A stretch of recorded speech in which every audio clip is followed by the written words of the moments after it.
नंदाय ललिता तद्वतीर्थम मायापुरीषु च तथा मित्रपदम नाम ततः केदारमुत्तमम्। आस्था, श्रद्धा एवं सबसे प्राचीन सभ्यता का साक्षी है यह वाराणसी शहर। यहाँ कल कल बहती पवित्र गंगा नदी की धारा, जिसके समक्ष विद्यमान है यह ललिता घाट।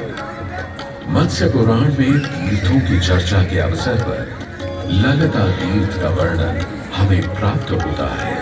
साथ ही साथ स्कंद पुराण के काशी खंड में भी जहां नव दुर्गा घाटों का वर्णन होता है, वहां भी ललिता घाट का नाम अंकित है। ततो ललिता तीर्थं गंगा केशव सन्निधौ तत्रास्ति ललिता देवी क्षेत्ररक्षाकरी परा। साच पूजा प्रयत्नेन सर्वसम्पत्समृद्धये ललिता पूजकानां च जातु विघ्नो न जायते। श्री कृष्ण तुतीयायां ललितां परिपूज्य वै नारी वा पुरुषो वापि लभते वाञ्छितं पदं। स्नात्वा च ललिता तीर्थे ललितां प्रणिपत्य वै लभेत् सर्वत्र लालित्यं। यद्वा तद्वानुलभ्य च लभेत् सर्वत्र लालित्यं। यद्वा तद्वानुलभ्य च। गंगा नदी के तट पर स्थित है ललिता तीर्थ। यहाँ क्षेत्र रक्षा करने वाली दुर्गा रूपी ललिता गौरी का निवास है, जिनकी सभी श्रद्धालु सर्व प्रकार संपत्ति लाभार्थ पूजा अर्चना करते हैं। इस घाट की सबसे विशेष बात यह है कि यहाँ शिव के साथ शक्ति के दर्शन भी श्रद्धालुओं को मिलते हैं। घाट के ऊपर गली में मां दुर्गा को समर्पित देवी ललिता का मंदिर विद्यमान है। साथ ही साथ यहाँ काष्ठ एवं ईंट से बना राज राजेश्वर मंदिर भी स्थापित है। भगवान शिव को समर्पित काशी में यह मंदिर नेपाल के पशुपति मंदिर का प्रतीक रूप है। वर्तमान में सुशोभित यह ललिता घाट पूर्व में 3 भागों में विभक्त था। दक्षिण दिशा की ओर से चले तो नेपाली घाट, ललिता घाट एवं राज राजेश्वरी घाट। इनका उल्लेख सन 1931 में मोती चंद्र जी ने किया था, जहां नेपाली घाट एवं ललिता घाट के पक्के निर्माण का श्रेय नेपाल के महाराजा बहादुर शाह को जाता है, तो वहीं राज राजेश्वरी घाट के निर्माण का श्रेय सिद्धगिरी जी को जाता है। कालांतर में नेपाली एवं राज राजेश्वरी घाट ललिता घाट में ही समाहित हो गए। ऐसी मान्यता है कि अश्विन मास की कृष्णा तृतीया के दिन ललिता तीर्थ में स्नान कर देवी के दर्शन करने से श्रद्धालुओं की सभी मनोकामनाएं पूर्ण होती है।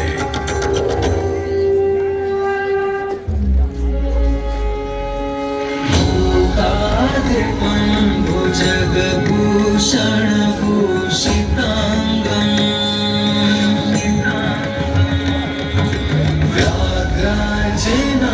व्याघ्राजनांबरधरं जटिलं त्रिनेत्रम्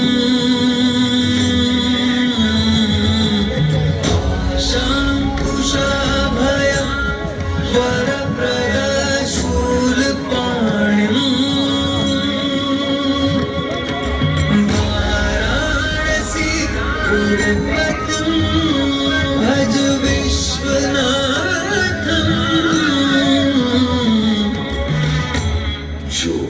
सभी जीवों के स्वामी है, जो सर्पों को आभूषण के रूप में धारण करते हैं, जो बाघ की खाल को सुशोभित करते हैं। सूर्य, चंद्रमा और अग्नि उनके 3 नेत्र हैं तथा वो जटाधारी हैं। पाश, अंकुश और त्रिशूलधारी हैं। वे अपने सभी भक्तों को आशीर्वाद देकर उन्हें भय से सुरक्षा प्रदान करते हैं। ब्रह्मांड के स्वामी एवं वाराणसी के भगवान श्री विश्वनाथ की हम वंदना करते हैं। मैं आदि नगरी काशी, वही काशी जो स्वयं भगवान शिव के त्रिशूल पर विद्यमान है। सृष्टि के प्रारंभ में महादेव ने जब पृथ्वी पर अपनी दृष्टि डाली तो उन्हें एक भाग चमकता हुआ प्रतीत हुआ। उसी भाग को भगवान शिव ने काशी का नाम दिया। कालांतर में गंगा नदी के तट पर बसी इस काशी नगरी में समय समय पर अनेकों घाट विकसित हुए, जहां श्रद्धालु आकर पूजा अर्चना एवं स्नान किया करते थे। माना तो यह भी जाता है कि यह नगरी एक बहुत सुंदर वन से ढकी हुई थी, जहां पीपल, आम, बरगद, शीशम आदि के वृक्ष हुआ करते थे, जिनकी छाया में बैठ ऋषि मुनि, साधु संत आनंद से तपस्या किया करते थे। इसलिए इस जगह का उल्लेख आनंद वन के नाम से भी किया गया है। जितनी पुरानी काशी नगरी है, उतना ही पुराना यहाँ का काशी विश्वनाथ मंदिर भी है। भगवान शिव को विश्वेश्वर, विश्वनाथ आदि नामों से भी संबोधित किया जाता है, जिनका अर्थ है संपूर्ण विश्व के स्वामी। किंवदंतियों की माने तो सृष्टि के आदि में जब भगवान शिव एवं मां पार्वती पृथ्वी का भ्रमण कर रहे थे, उन्हें यह स्थान बहुत प्रिय लगा। तब मां पार्वती को यहाँ कुछ समय रुकने की इच्छा हुई, तो भगवान शिव अपने लिंग रूप में यहीं स्थापित हो गए। तभी से 12 ज्योतिर्लिंगों में इस मंदिर को विश्वेश्वर मंदिर के नाम से भी जाना जाने लगा, जहां भगवान शिव और माता पार्वती सदैव वास करते हैं। सदियों से इस पवित्र नगरी ने अनेक ऋषि मुनियों, तपस्वियों, धर्म गुरुओं आदि को अपनी ओर आकर्षित किया है। आदि शंकराचार्य एवं मंडन मिश्र ने इसी मंदिर के प्रांगण में बहुत समय व्यतीत किया। समय बदला, दौर बदला। भारत के स्वर्णिम काल पर विदेशी आक्रांताओं की नजर पड़ी, जिसे वे लूटने एवं सनातन संस्कृति को नष्ट करने के उद्देश्य से यहाँ आए। जब प्रथम बार गौरी ने आक्रमण किया, तब पृथ्वीराज चौहान ने उसे बुरी तरह पराजित किया था। अंत में उसने क्षमा मांगी और वचन दिया कि ऐसी गलती दोबारा कभी नहीं होगी। अतः पृथ्वीराज चौहान ने उसे छोड़ दिया। संभवतः यह एक दुर्भाग्यपूर्ण निर्णय था, क्योंकि अंततः गौरी ने पृथ्वीराज चौहान को धोखे से हराया। तत्पश्चात उनके साथ बहुत बुरा व्यवहार किया तथा उनकी दोनों आंखें भी निकाल दी। पृथ्वीराज की मृत्यु के उपरांत हिंदुओं का मनोबल कमजोर पड़ गया, जिसके परिणाम स्वरूप आतताइयों ने अन्य मंदिरों के साथ साथ विश्वनाथ मंदिर को भी क्षति पहुंचाई। यह ऐसा काला दौर था जिसके स्मरण करने मात्र से आंखें नम पड़ जाती हैं।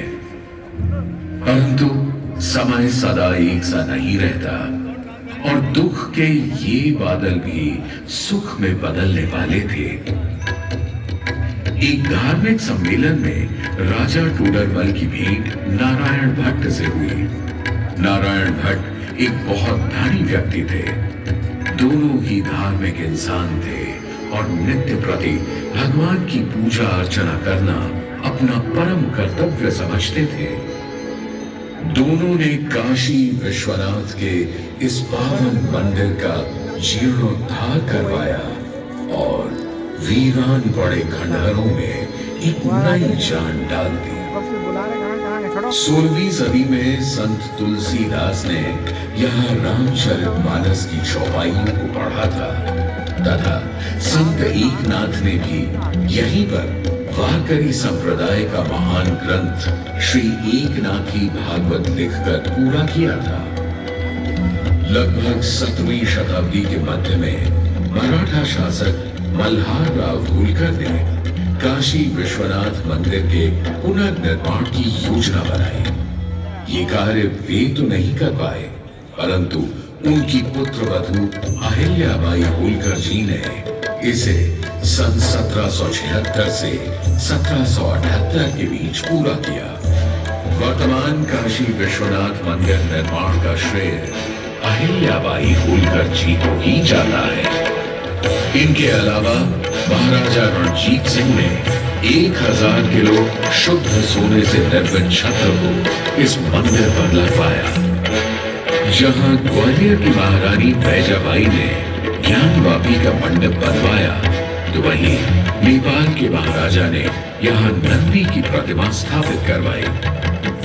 सनातन संस्कृति को सुरक्षित रखने के लिए जिससे जो बन सका उसने वैसा किया और वर्तमान में भी यह क्रम देखने को मिल रहा है।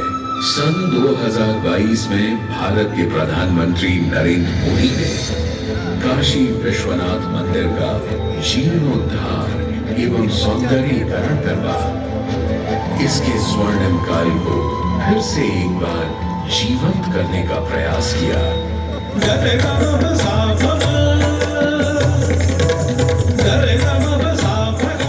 भगवान शिव को समर्पित काशी विश्वनाथ का यह पावन मंदिर सदियों से करोड़ों श्रद्धालुओं का प्रेरणा स्रोत रहा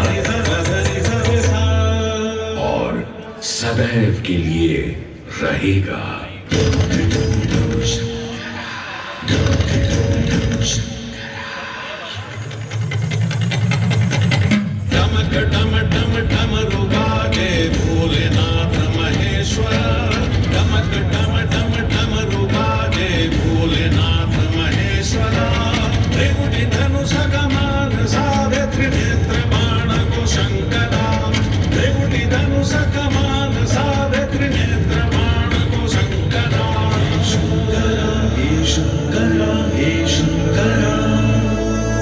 वाराणसी के हो बसैया हो गीता गजराज के,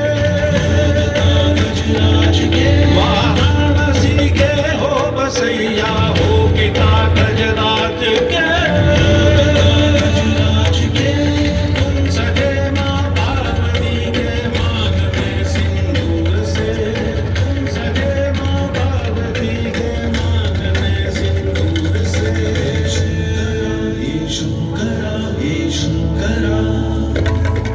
जटा की चुनरी लपेटे गंगा के समय वास दे,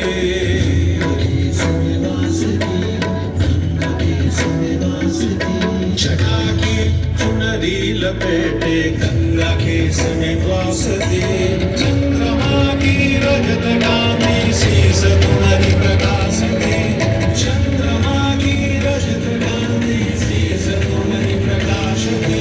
एक नैन हिंदू सीमंत है, एक नैन सूर्य की ताप है, एक नैन जब खुल जाए तो जग में करे विनाश है। डम डम डम डम रुबादे भोलेनाथ महेश्वर, डम डम डम डम रुबादे भोलेनाथ महेश्वर।